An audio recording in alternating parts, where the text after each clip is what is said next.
What's up, guys? Today I'm going to show you how to add Calendly to your website using WordPress and Elementor and Calendly widget.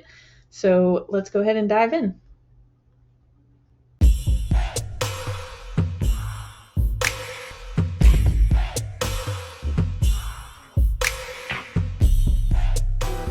Alright, so this is my personal scheduling page on my own website, and it's kind of a work in progress, so don't judge me on the layout, but I'm going to show you guys how to add Calendly to your own website and kind of what I've done here. So my website is WordPress and Elementor, so that's how I'm going to be editing this, just FYI.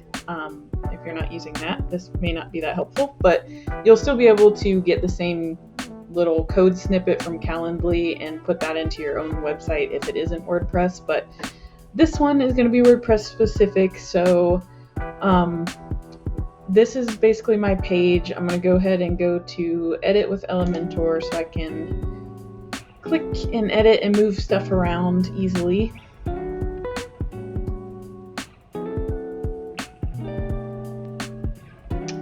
So as you can see, everything's kind of divided into these different little rows and widgets. So for this particular Calendly widget, I'm just using a normal text block and embedding it through there. So if you're starting from scratch, I'll show you how that works. So you're going to go to the text editor, drag that over. We'll delete out this sample text that's in there. And you're going to go into your Calendly account and pick whichever of your meeting types you want to use. For this one, I'm using this one here. So I'm going to do share. And here are a couple different ways that you can embed Calendly on your website. So you can just do a simple link if you want to put in a button and link out to Calendly in a new window. There's different ways you can share it through email and things. So there's also a pop-up widget. I don't know if it'll give me a preview here. Not really, but this basically is a little floating button that's on your website. Oscar's digging up the bed right now while I'm trying to record, which is just typical. And now he's looking at me like he's disappointed. Anyway, the floating button is kind of cool if scheduling a meeting with you is really like one of your top priorities for like your call to action on your website. This could be a good one because it'll just kind of stay floating in the bottom right of your website no matter where they're scrolling or what page they're on. So that's a good option. Same thing with this pop-up text. So this is essentially just a button, and then when somebody clicks on it, it opens a little pop-up window with your Calendly scheduler in it. But in this particular case, I'm using the inline embed on my website. So this gives you some options to customize a little bit, and I'm using a paid version of Calendly, so this might look a little bit different if you're using a free version, but you should still be able to do most of these same things. So you can toggle these settings to whatever you want here. I just updated my link color to like a brand purple, and then it'll spit out this code for you to use here, so you can just copy that, and then that is what you will place into your little text editor widget in Elementor, and that's it. It's pretty easy, it's pretty straightforward, and I'll give you a nice little widget there. As for the border on here, that's something that I customized in CSS with my website. I'll show that at the end if you're interested in doing some stuff like that.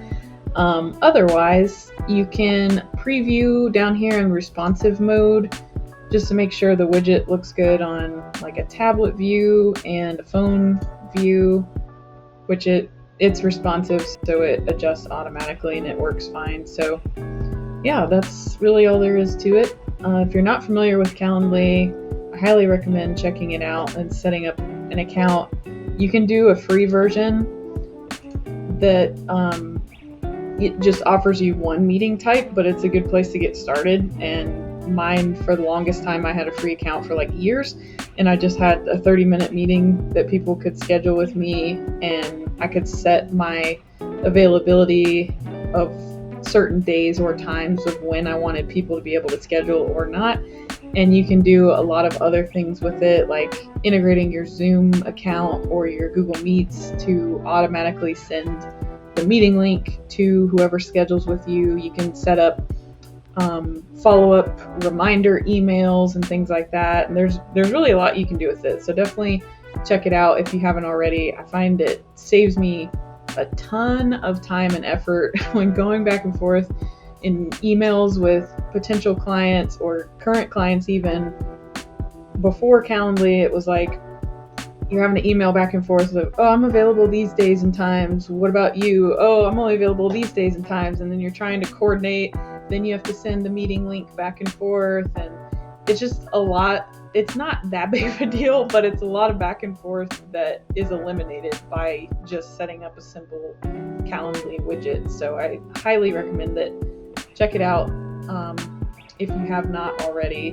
Now I'm going to go quickly into customizing this little widget a little bit more if you want to do that. So let me preview this page.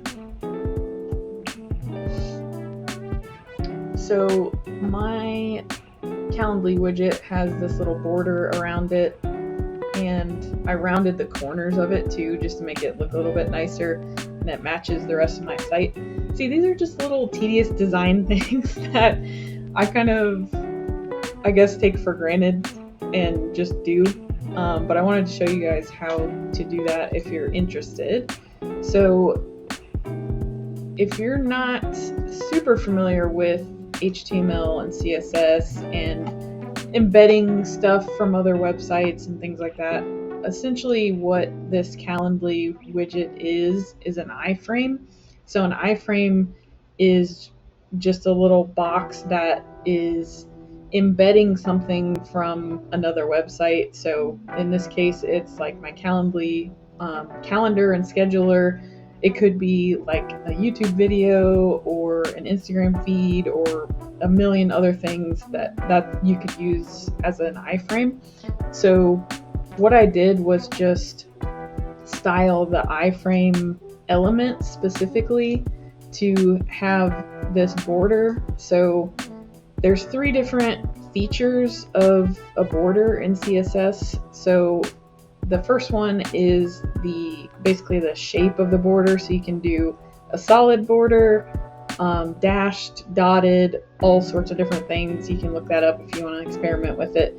And then the second one is the color. So this is the hex code, and I'm just using this same light purple that I have on all my other links and borders and stuff throughout the site. And then the last one is the size, or like the width of the border. So I just have it set to 8 because I want it to be nice and chunky. So that's how I did that. I also put in a default, like adding some extra space at the bottom of the widget. So margin of 20 pixels. That way, whatever I end up putting below it has a little bit of breathing room automatically. Otherwise, it's going to be kind of like this, where it's just backed up straight on top of the widget before it. And the other thing is the border radius. So this is a separate CSS element, and pretty much every widget or blog post or Instagram post or anything that I have on my website, like the little blocks, all have rounded corners. So I wanted to add corners to this widget, as well as like my YouTube videos or anything else that I embed on the site, so that they're nice and cohesive everywhere. So I've set that to 15 pixels, which gives it like a little bit of a rounded edge, but not like fully like circling it off, and not being like perfectly straight either. So it's kind of happy medium. But yeah, those are just some simple CSS things you can mess around with.